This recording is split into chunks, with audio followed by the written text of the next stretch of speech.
Hello warriors, welcome to the You Movement. I am B and I'm out in my backyard just getting my feet on the ground and trying to ground some of the energies that's come through on this last full moon. I don't know if you are like me and when the full moon comes around, wow. To say that I'm sensitive to these things is a vast understatement. Oh, yes. Full moons illuminate a lot of truth. That's what they're all about, is shining a big light on the shadowy stuff that we don't necessarily want to see. For those of you that have been following me for some time, you know my journey has been up, down, and all around, and all kinds of wackadoodle. This awakening path that I've been on for a number of years now. I can't even give a definitive date of when it started, really, at the end of the day, because I can give you the dates of when certain significant things happened. But I was in a dark place for a number of years, from around, I guess, 2015, 16. I went deep within the cave for a number of years with deep depression and isolation, and that's when the hermiting kind of phase began for me.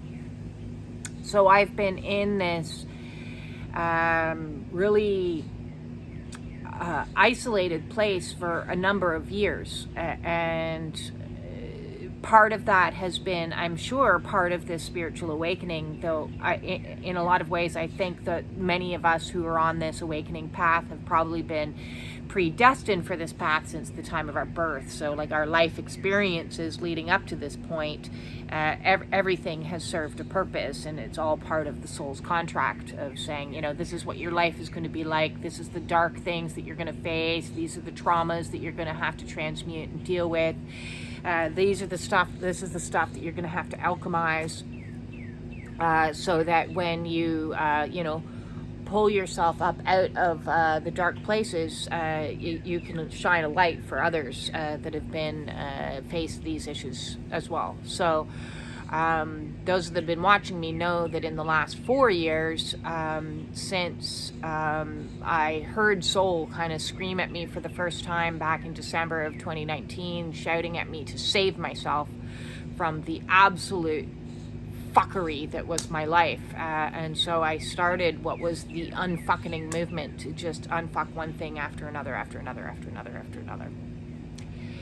And that led me to, in September 2021, I had contact with a person that I believe is my twin flame. Although we never had a romantic relationship, it was certainly an activation of my kundalini. I had a spontaneous kundalini, and thus began this awakening on speed, on steroids, like healing on overdrive, like nothing, like it's just so unbelievable. That it's hard to it's hard to wrap my head around all the things that I've healed, not only on the physical level, diabetes, fibromyalgia, sleep apnea, the list goes on a physical, but on the emotional, all the traumas that I have to face one after another, all the stuff that's boiled up. And so I have playlists on the body, if you're looking to do healing work on the body, of things that I did to help me, drop down dramatically in size and cure a lot of these diseases that my body had. I definitely was going through what was a healing crisis of sorts at the beginning of my awakening, as well as all the emotional stuff of depression and anxiety and all, as I said, all these inner child wounds that would surface and traumas that would surface. So I have a playlist on body, I have a playlist on emotions, I have a playlist on narcissistic abuse, which happens to be, one of the main dark energies that I had to deal with throughout my entire life. And I also have a whole bunch of other playlists on trauma and things like that. So please check out the playlists if you're trying to navigate, because I've at this stage got, I don't know, 360 plus videos. And there's a lot of really useful information in some of those videos if you're facing a lot of these challenges that I have had to face, one after another, after another, after another. And so where I'm at now is, I finally got my divorce papers about a month or so ago. It's hard to keep track of time at this stage because Spirit really has me forced to be focused as much as humanly possible in the present moment and not think too far in advance, although I have a couple backup plans because I don't know where I'm going to be come 4 months from now. I don't have a clue. And even looking at the past, I'm like, when was that? Memory is like, it's just been so rapid, these shifts and changes. And so in the last year, dealing with the trauma bond situation had taken precedence over a lot of my other concerns. If anybody has ever experienced a trauma bond or has the experience of being in a narcissistic relationship, you understand the mind fuckery that's at play and how much it messes with you. And it takes time to put the brain back together. It's like all the wires in your brain have just been like messed up, and they're not functioning and they're not firing properly, and you get fearful about things that you shouldn't be necessarily fearful about because your ability to trust in your own intuition is completely when you've been 15 years in a relationship with somebody that you believe to be a certain type of person, and then all of a sudden everything is a lie. It messes with your ability to trust yourself. So I've been facing all of these issues and processing as rapidly as I can to get myself back online, so to speak. And so recently, what in the last few days, what the full moon is really shining a light on is my part in and taking radical acceptance of my part in this whole experience of narcissistic abuse, an experience of this trauma bond, because I want to never, ever, ever, ever repeat this type of energy ever again. So I've been facing my own reality when it comes to my own sense of codependency, because to be in a narcissistic relationship requires there to be participation on the part of one person that is codependent. That is an absolute. And that is because, there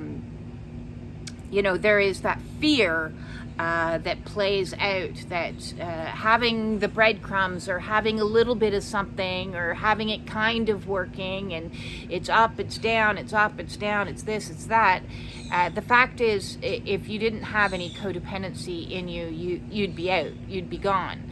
But the fuckery comes along and it plays that chord pulls on that string of the codependency string, which is a wound that was created in your childhood. And so it's called a repetition form of abuse, where we try to replicate the scenario from our childhood so that we can have a different result. And it's like, oh, I'm going to fix it this time. This time it's going to be different. I'm going to prove my worth through this person that treats me as badly as that parent did. And so for me, coming from a background of being abandoned at the age of 2 and put through the adoption system and then adopted into an abusive household, that need or that desire to cling on to people has been a prevalent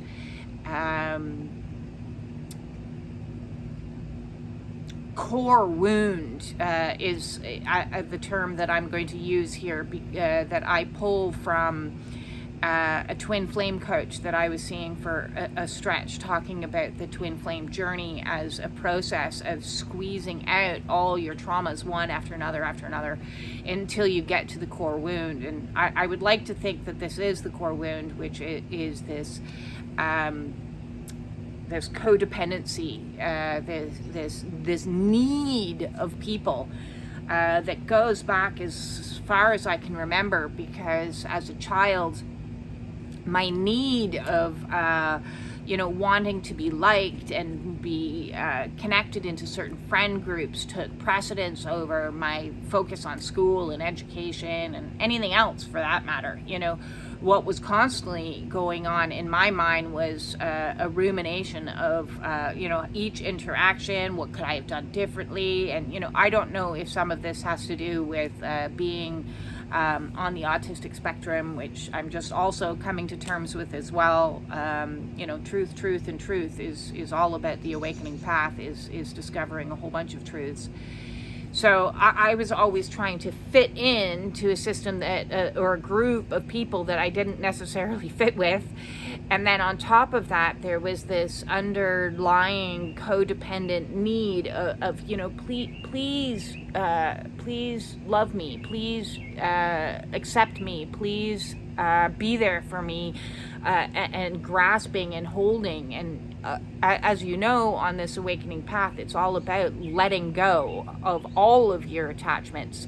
And if I look through my life, even at all the addictive types of behaviors that I've had, smoking and drinking, those were also elements to get me socialized. Like smoking was a social activity. You'd go out and as a group and you'd all smoke together. Or drinking was a social activity for me. It wasn't something that I did at home alone. It was something that got me into a group of people and helped facilitate my bonding with others. And those others weren't necessarily the healthiest people to choose, because we were all drinking, and if we're all drinking, it's all using a coping mechanism in some means. I don't subscribe to the belief that these behaviors are the behaviors of somebody who's healthy and grounded and stable. You don't see the Dalai Lama going out and smoking and drinking on the weekends, because he's pretty stable and centered. Though that would be really funny. So when we use substances of any kinds, socially acceptable substances, food as a means of socialization and gatherings, or cake, it's birthday, let's all eat this sugar together, or pharmaceuticals so that I can be in my environment of work without being triggered. All of these are kind of surface level coping mechanisms for the underlying root cause of the issue, which is that deep desire for belonging, that deep desire for attachment, which if you have had trauma in your childhood, attachment plays out huge throughout your life. And there's all these different attachment styles that people are hot topics now on. I'm an anxiety-ridden attachment, or they're an avoidant attachment, and these are all because of these core wounds that we have with us that have said, being in relationship with others, whether that be friendship and or romantic, is not necessarily safe. So if it's not safe, we have to alter ourselves in some way to fit in and hold on, and then hold on for dear life. And that's where codependency comes in, is we stay in dysfunctional situations and even abusive situations because the fear of being alone supersedes everything else.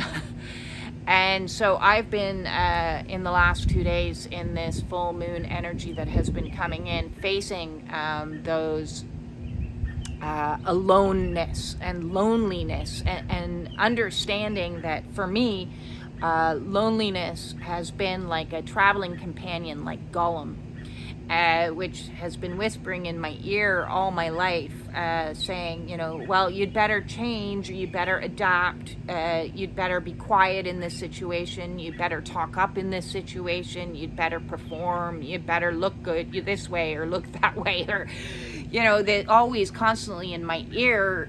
You know, some may say that's your demons, or others refer to that as like the devil whispering in your ear. I kind of see it as Gollum from Lord of the Rings, beside me going, people are my precious.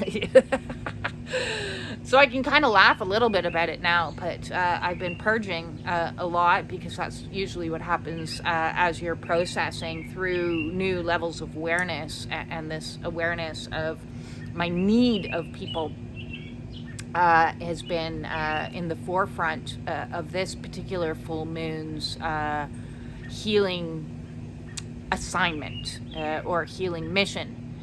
So I mentioned in one of my previous videos that I am soon to probably be an empty nester. My grown kids will be flying the coop, as I need to sell my property.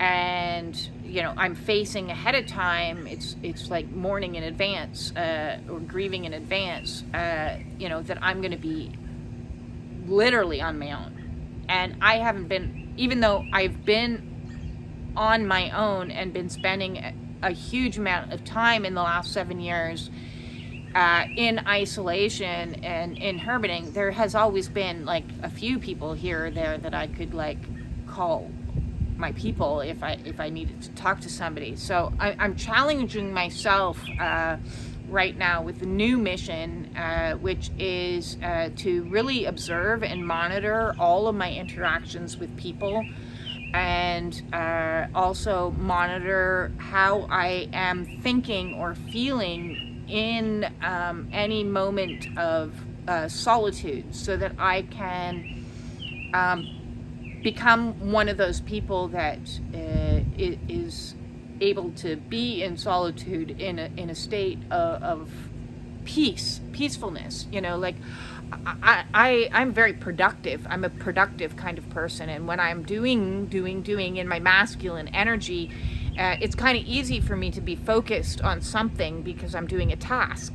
But to just be in my feminine energy and just be in peace on your own for extended period of time, it is sometimes triggering, because you know, we will be hit in moments with, you know, like, oh, I miss that person that I used to know, or I miss this person, or I miss being held. I miss, you know, these moments will always come. And so to sit in the energy, to allow ourselves to have and honor ourselves in those moments when we're purging, when we're crying, when we're feeling lonely, when we're feeling these things, it is the way that I believe that I'm going to be able to transmute this, like I have done with everything else in the past, which is being in the feeling, as opposed to avoiding the feeling or distracting myself or busying myself, is to like actually, when I'm having a moment of absolute feeling of loneliness, it is to like feel that loneliness to the nth degree, and honor. So one of the mantras that I'm using at the present moment in time is I honor you in this feeling. I honor you. So I'll say to myself, I honor you in this feeling. I honor you in what you're processing now, because I would like to be. And I don't know what movie it was. Maybe if you remember, you can write it. There was a movie with Robin Wright that went and moved herself into the mountains somewhere and lived in total isolation. And I was like, that is like, wow, powerful woman. Powerful woman. I want to be that powerful a woman, that I can move myself into the woods in isolation and be in a state of balance and peace and sobriety, and do what I need to do, read my books, and maybe even write my book, and create, because it's in solitude that creation can happen. It's in solitude that you get those eureka moments. And I'm reading an amazing book right now called Solitude. I'll put the name of that book in the description below, so that I can transmute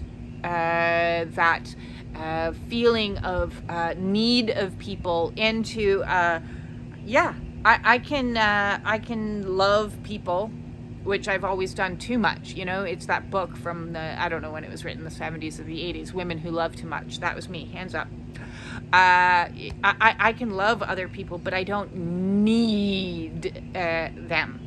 I can go, different challenges that I'm presenting to myself now is monitoring how much time I spend on social media and disconnecting from my phone for chunks of time, so that I can say, okay, between the hours of 9 p.m. and 9 a.m., I'm no phone. I can read, I can do other things. I'm no technology, because I want to just be in my own energy, as well as throughout the day, minimizing how many times I pick it up to look at it and check at it and what's happening. The validation that we receive from others, and learning to give it to self and provide for self through this process. So the awakening path doesn't end. Apparently, there is no end on that. We're always being challenged to face something new, and each full moon brings about new levels of awareness, so that we have an opportunity to dive into the muck, to unfuck. And I want to unfuck codependency and unfuck loneliness and unfuck these things. So solidarity, so being in a state of solidarity. I guess there we go. Spirit has directed me to be, solid in my solitude. That's funny. And maybe there's many others of you out there that want to stand in solidarity with being in your own space, in your own, so it's like being alone together. If you want to join me on this mission, hop on to January 1st of this year. I put on a video called The Pledge, where it's taking a pledge to self. And so I'm still in that energy of taking an absolute pledge to self, and learning what it is to love solely myself. So in doing that, part of my pledge to myself is I've been celibate for a number of years now. We'll be coming up to my third anniversary in 2 months. And that was its own hurdle to get through and say, is this a need or can I overcome this and control this energy as well? Because anything we need is controls us instead of the other way around. If it's food that you're like, I need, but when you can transmute that into okay, what foods do I actually need for survival and are functional, and what can I give to my body that is an emotional attachment. Same with sex, and looking at it from a lot of people on this journey that I have spoken to, it's a common thread and a common theme, to learn to master the energies of desire and become self-contained within that. So the practice of celibacy has been something that is been able to take the energy that is the Kundalini energy that is always in flow, and use it towards my own healing, and use it towards my own awakening, my own enlightenment, as opposed to spilling the energy out, so to speak, literally and figuratively. But and as well, my need of substances. What substances are you still in the energy of? I need these, otherwise I'm going to like lose my shit, or I won't be able to do this, I won't be able to do that if I don't have this. When there's a need involved, it's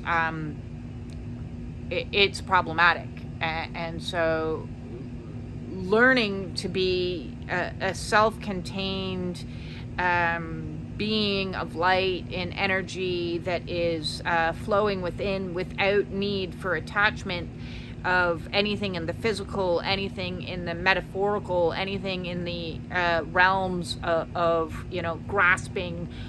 When there's a fear of loss involved, that's an attachment that needs to be addressed and looked at.